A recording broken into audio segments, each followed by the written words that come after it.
C'est magnifique cet arbre, hein? Bonjour, je m'appelle Laurent, je fais des petites vidéos pour savoir un peu ce qu'ils pensent les gens. Parce qu'aujourd'hui on nous parle de tout et de rien, en plus avec ce corona on nous enfume à tous, mais il y a une chose dont on ne nous parle jamais, c'est qu'un jour ou l'autre, vous et moi on va mourir. Et oui, non mais, vous avez remarqué, on n'en parle pas, on n'y pense pas, on croit qu'on est immortel et pourtant on va tous mourir et on va tous partir une main devant, une main derrière. Hein. Là-bas il n'y a pas de couleur de peau, il n'y a pas de richesse, il n'y a rien du tout. Hein. Alors à votre avis, qu'est-ce qui va se passer une fois qu'on est mort? Il y a le paradis qui dit. Est-ce que vous y avez déjà pensé? Est-ce que vous avez une croyance, une religion, quelque chose? D'accord. Alors qu'est-ce qui se passe quand un chrétien il meurt? Je pense que monte en haut, dans le ciel. Peut-être. Alors moi ce que j'ai compris c'est que normalement quand on meurt, on va être jugé. Et on va être jugé par rapport au bien, au mal qu'on a fait. Donc la question à se poser c'est de savoir comment est-ce qu'on sait si on fait du bien ou du mal. Et pour ça, Dieu nous a donné une loi qui s'appelle les 10 commandements. Vous connaissez les 10 commandements? Oui. Vaguement. Alors on va voir comment vous allez faire. Et attention, je ne vous juge pas, hein, parce que moi, j'ai lamentablement échoué au test. J'ai cassé tous les commandements.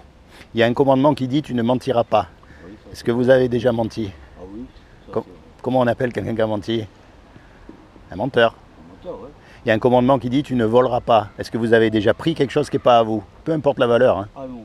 Oui, on a tous pris des choses qui ne sont pas à nous. Ah, non. Des petites choses, des petits... Ah non, pas du tout. Et un commandement qui dit « tu ne commettras pas d'adultère ». Évidemment, on n'a pas commis d'adultère. Mais Jésus, il a dit « quiconque regarde une femme pour la convoiter a déjà commis un adultère avec elle dans le cœur ».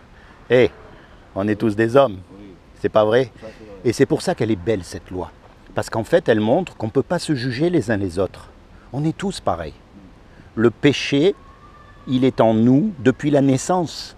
Regardez un petit garçon, on n'est pas obligé à lui apprendre à faire des bêtises. Il sait les faire toute seule. Voyez? Et donc elle est magnifique cette loi. D'un côté elle est magnifique et d'un autre côté elle est terrifiante parce que c'est elle qui nous condamne face à Dieu. Quand on meurt, on va être confronté à cette loi-là. Et comme on a tous cassé la loi, Dieu, il va nous déclarer coupable ou innocent? Coupable, puisqu'on a cassé la loi. Oui. Et si on est coupable, paradis ou enfer? Hein? Et Je pense pas qu'il va. ça chatouille quand même de savoir que si on meurt là, on mérite. Ça, c'est ce qu'on mérite.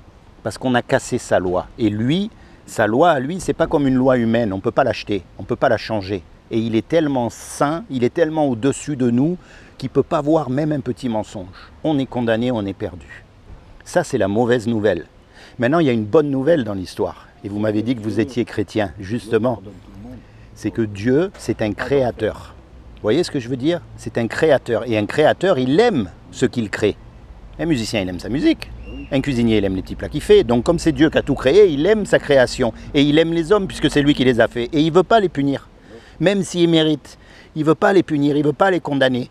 Donc il a fait quelque chose pour que vous et moi, malgré qu'on soit coupable, on puisse éviter son châtiment. Est-ce que vous savez ce qu'il a fait? C'est l'essence même de la religion chrétienne. C'est-à-dire que comme il a trouvé aucun homme de parfait sur la terre, ni même le religieux des religieux, hein, parce qu'il ne pourra pas dire qu'il n'a pas menti. Hein. Vous voyez ce que je veux dire? Donc comme il a trouvé aucun homme, eh bien, il est venu lui-même sur terre.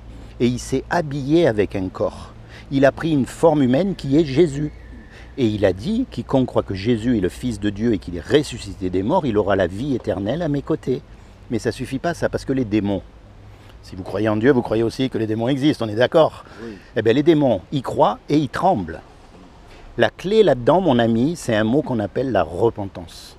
Et repentance, ça veut dire se tourner vers Dieu. Alors pas comme les hypocrites, il n'y a pas besoin d'aller allumer des bougies, de crier Alléluia devant tout le monde. Non, quand vous êtes tout seul, sur votre banc, vous commencez à parler à Jésus. Vous lui dites tout ce que vous avez dans votre cœur, toutes vos questions, tous vos doutes. Voyez, quand Jésus il est mort à la croix, il est mort à votre place. Il est mort à ma place, parce que lui, c'est le seul qui n'avait jamais péché. Et donc son sacrifice, il a été accepté. Et aujourd'hui, celui qui accepte ça pour lui dans sa vie, celui qui accepte Jésus comme son sauveur et Seigneur, le jour du jugement dernier, comme pour tous les jugements, il va falloir un avocat. Et celui qui aura choisi Jésus comme son avocat, il sera sauvé. C'est comme si on fait un braquage tous les deux. On fait un braquage, on se fait attraper bien sûr, on passe devant le juge et le juge il nous dit voilà, vous me donnez 20 millions d'euros ou alors vous partez 50 ans en prison. Vous n'avez pas les 20 millions, moi non plus. Et puis il y a un homme qui arrive, qu'on ne connaît même pas, et qui met les sous sur la table pour qu'on soit libre. Comment vous allez être par rapport à cet homme?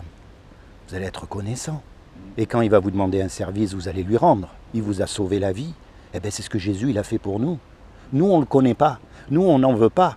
Et lui, il vient et il est quand même mort pour nous à la croix. Vous voyez l'amour que c'est ça l'amour de Dieu.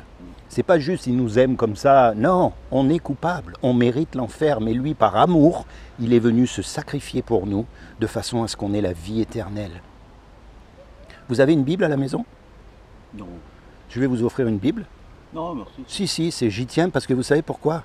La Bible, on appelle la parole de Dieu. Et si vous voulez connaître Jésus, un peu plus que juste son nom, eh bien, il faut connaître son histoire. Et la Bible, vous savez, ce n'est pas un livre religieux, c'est un livre historique.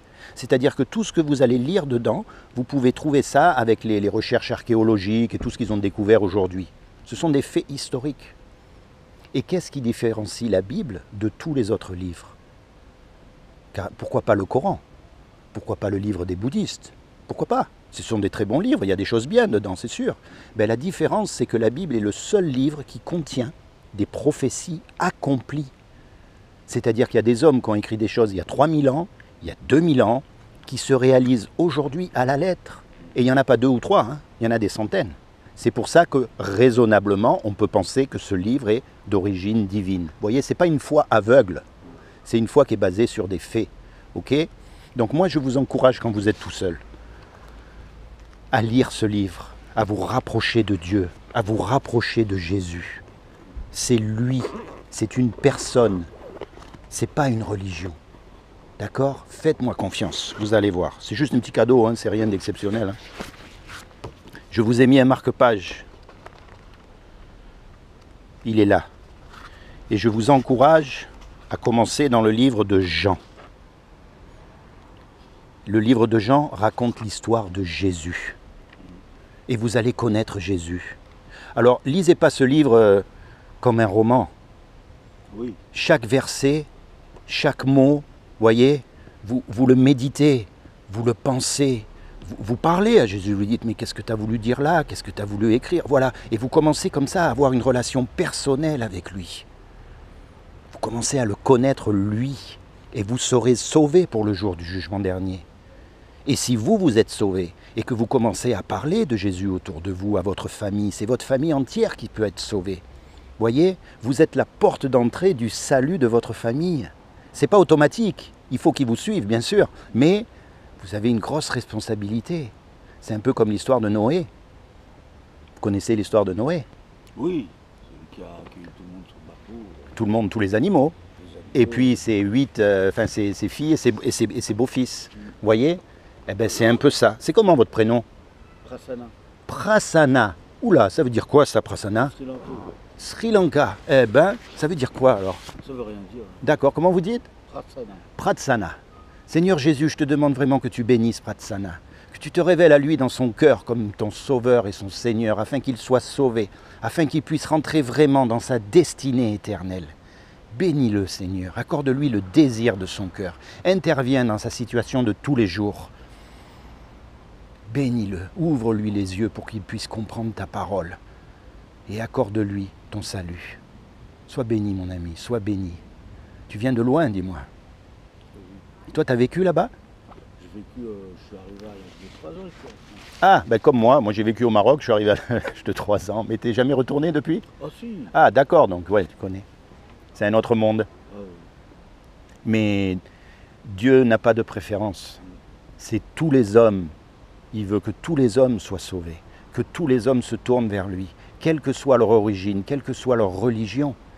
Il demande justement à ce qu'on sorte de la religion pour entrer dans une relation personnelle. Parce que la religion, quelle qu'elle soit, si tu regardes bien, tout le monde fait pareil, tout le monde pense pareil, et celui qui n'est pas d'accord, eh bien, il est chassé ou même il est tué. Et puis alors ils vont tous à l'église le dimanche, ou ils vont tous à la mosquée le vendredi, mais le lundi ils oublient, hein, c'est fini. Hein, là on recommence à vivre comme si de rien... Tu vois, ça c'est la religion. Et si tu connais un peu l'histoire de Jésus, ce sont les religieux qui ont tué Jésus. Ce sont eux qui ont demandé aux Romains de le mettre sur la croix. Et aujourd'hui, c'est un peu pareil. Quand on regarde les religieux, on ne veut pas être comme eux, parce qu'on sent l'hypocrisie. C'est pour ça que moi je passe et je dis aux gens, non, c'est pas une religion la foi chrétienne, c'est la rencontre avec un homme qui s'appelle Jésus, qui est à la fois un homme à part entière et Dieu sur terre. Et c'est le seul qui peut nous sauver. Ok? D'accord. Sois béni mon ami, sois béni du fond du cœur. Ok? Allez, je te laisse. Sois béni.